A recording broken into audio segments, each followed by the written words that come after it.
So the only difference, which is perhaps a marker of negativity, is that they are not coming from the traditional sources of European immigration that Canada is used to. People are now coming from Asia, Africa, and Latin America. So education is not a problem. They are far more educated than anybody else. Skill level is not a problem because our immigration policy is making sure that skilled people are coming in. The only thing that they cannot control is the color of people's skin.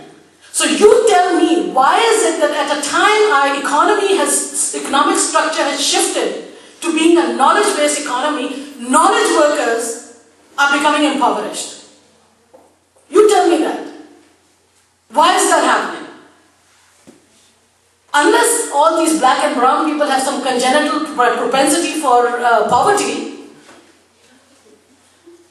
or maybe when they come to Canada, they're so awed by the experience of being in Canada that they like to be poor. Because of course, being poor in Canada is so much better than being rich in Pakistan. Tell me, why is this happening? Now, maybe you don't want to be paranoid, but I think you should. I think paranoia is very healthy. You should be paranoid. You should think about why this is happening, because I will tell you something. It was shocking to me when I saw the one particular statistic, that if you look at the growth, if you look at growth of poverty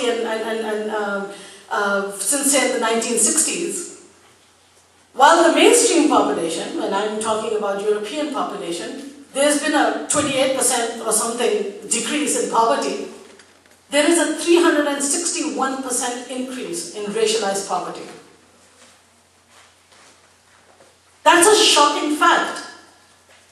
Campaign 2000, that looks into child poverty, produced a report card last year. And just look at the list. You don't have to be a rocket scientist. Actually, rocket scientists don't have a political bone in their body. But look at the list of people who are living below poverty line. 40% or above. Aboriginal people.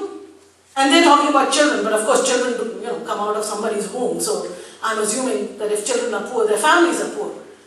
Over 40% people living in poverty are Aboriginal people, newcomers, which is a euphemism for race, by the way, racialized people, women, and people living with disabilities. So effectively what is happening in the past 15 years, that we are creating a segregated society that has created multiple levels of segregation. Segregation on the basis of status, segregation on the basis of race, segregation on the basis of gender, and segregation on the basis of ability. Now that to me is something extremely worrying. You should be concerned about it, I'm concerned about it, but most importantly, the government of Canada must be concerned about it. All levels of government must be concerned about it. Because we are effectively creating an underclass of people who have one thing in common: race, gender, and ability, or lack thereof. That's an extremely dangerous phenomenon. And if we want Canada to prosper, we cannot let Canada prosper like this. And now the new bogey of PR card, which is going to come on your doorstep tomorrow, because all your clients have that problem. I come from Mississauga, and Mississauga, they have a place, it's around, maybe I shouldn't say, in case somebody is sitting here listening, but there's a particular area in Mississauga we call Begumpura. Begum basically is a term for women, wives. The Pura means, place. Begumpura, it's called Begumpura because that's the place where all the women and their children live because their husbands are working in the Middle East. All the households are being run by women and children because the spouses are working in the Middle East. Well, guess what? All those spouses are going to get disenfranchised. And how is the public discourse being played out on that? Loyalty to Canada. Yeah, right. So, we want, what are these people missing?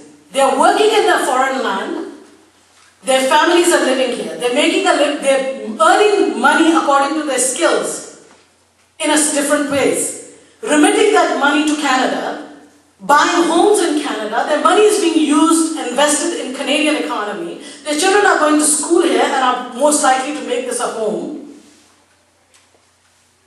But what they are not giving us is cheap labor. So they will not give us the privilege of exploiting them. And I must admit, I must tell my colleagues that if you're working in the Middle East and your family is living here, please come to Canada so you can have the privilege of being exploited by us. We wish to exploit you because it would be so much better than being exploited by someplace else. That way you can claim your loyalty to Canada in a true sense of the word. It is extremely important to recognize that if you start using PR to disenfranchise spouses, you are having an impact on the family. You're not just having an impact on an individual. You're having an impact on the wife, you're having an impact on the children, and you're having an impact on their future generations. So it's not just a matter of loyalty, and it's not just a matter of what the Lebanon syndrome was. That the moment there was a war in Lebanon, all Canadians who were living in Lebanon, suddenly people were saying, should we even get them back home or not? The very fact that we had that discussion in public, I found shocking. In a highly globalized world where we had no problems buying Chinese materials and computers and computer chips, and getting Indian, telemarketers to talk to us about our telephone lines and, every time that we want our IBM system breaks down, we have no problems calling up someone who, by the way, is sitting in Bombay. In this globalized world, we have no problems exploiting people all across the globe. But we have a huge problem when they actually exercise the level of mobility that is inherent to globalization.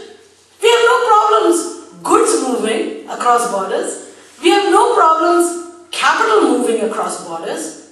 But we have a real problem with people. We would much rather break up a family and have these bastards who are working in the Middle East signing their loyalty to Canada in blood. Right. Let's not talk about France. Let's not talk about Germany. Let's not talk about Britain and how bad they are. Let's talk about Canada and how we have not become better yet. We are an experiment in the making. Let's not get carried away by the fact that we are such a great country, therefore nothing is wrong with us. We are a great country, that's why I'm here. I know it seems like I hate this country, but when I was in Pakistan, I hated them even more. Some of us are born to hate. Some of us are born to love. I always tell my husband, I love you so much, that's why I'm always fighting with you and arguing with you. You only fight and argue and criticize the people you love the most. Of course, my husband would prefer that I treat him like a total stranger, but that's a whole different ballgame. But you must understand, love doesn't mean blindness. And the price that is being asked by the Canadian state and society is blindness. Is to say that you had it so bad somewhere else. You are so much better off here. You wouldn't dream of saying that to someone who came from New Zealand. You wouldn't dream of saying that to someone who came from Australia. But you'd feel fit to say that to someone who comes from Somalia. Because of course, we have this mentality. Today in Toronto Star, there is a whole editorial. Toronto Star, the great bastion of liberal democracy. And immigrant loving, according to National Post, a little too immigrant loving.